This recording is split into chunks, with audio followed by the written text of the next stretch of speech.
welcome.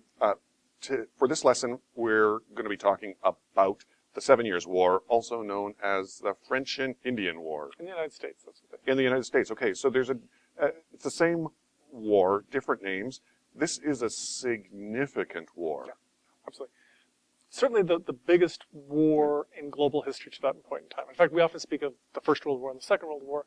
Really, this is the First World War. This is a war that takes place in Europe, takes place in North America and South America, it takes place in Asia, and it takes place in Africa. The only continent excluded is Australia. So this is, when we're talking about significance here, we're talking about significance on a massive scale. Global scale. There are different types of significance, different degrees of significance. Absolutely. This is massively significant. This one changes the face of global politics. So really, one of the interesting things about this time period is that it's where, and we're looking at the Atlantic world in this early modern time period, and the major powers of the Atlantic world in this time period come to dominate the world. Mm-hmm. Britain, France, and Germany, and so on. Naval powers that can reach to all these different continents. Precisely. This war shifts the balance of power in all of those powers. Spain will be diminished here, France will be diminished here, England will rise, Britain will rise. There'll be significant changes in the general lay of power in the global scale and at the highest levels. So it's a truly, truly significant war.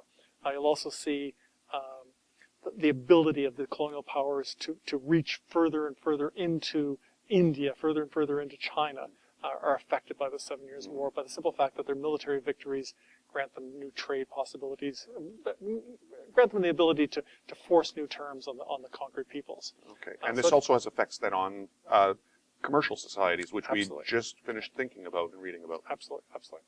So really what we're going to look at here in this week's lesson is the 7 Years' War in North America. We're not going to look at that global scale. Way too much. We're going to look at it just in North America. It's a huge event, and we're going to think about it as an event that changes things on the North American continent. Particularly what we're going to look at here is that contest that we saw bits of during King Philip's War, the contest between Britain and France, the territories of France, modern-day Canada, in northern North America, and the territories of Great Britain, the colonies of Great Britain, in southern North America, the modern United States. As we can see on the map. As we can see on this map behind us very, very clearly. And we'll look at that kind of extension of that contest, that frontier contest between those two great global powers. But of course, in North America, we also have indigenous powers as well. So there's that territory between New France and New England, which is still indigenous territory, still controlled by indigenous peoples, particularly the Six Nations, the Haudenosaunee, the Six Nations Iroquois peoples. The people live in basically the area below Lake Ontario, Lake Erie, up into modern-day Ontario, in the territories that we live in today.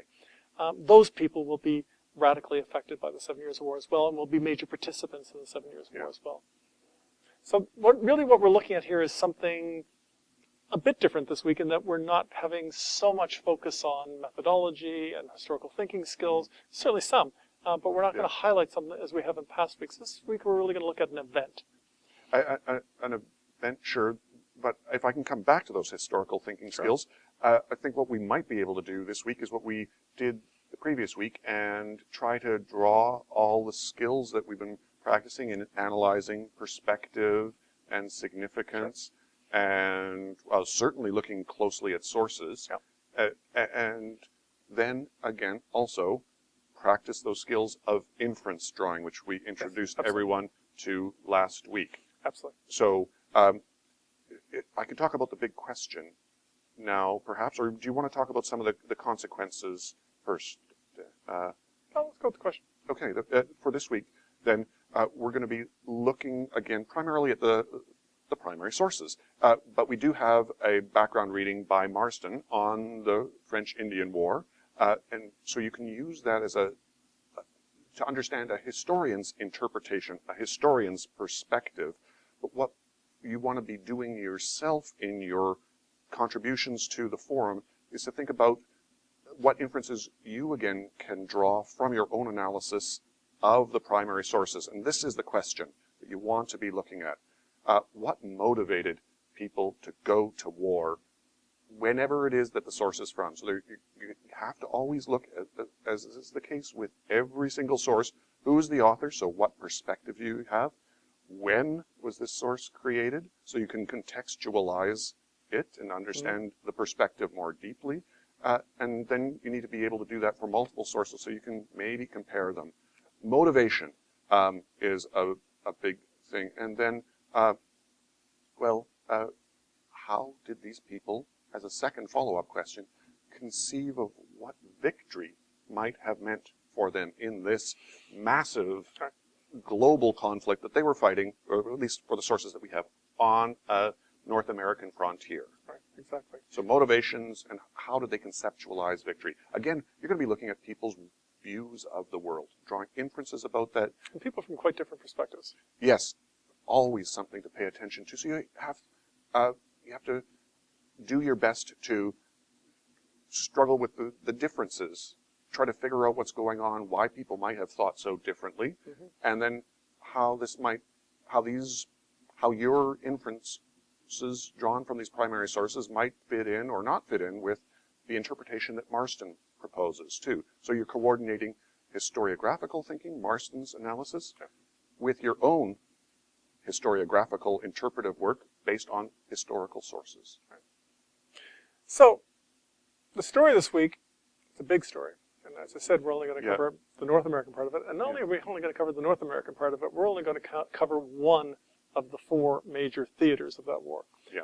The North American 7 Years' War has four theaters. First of these is naval. It's the ocean off of North America. Yeah.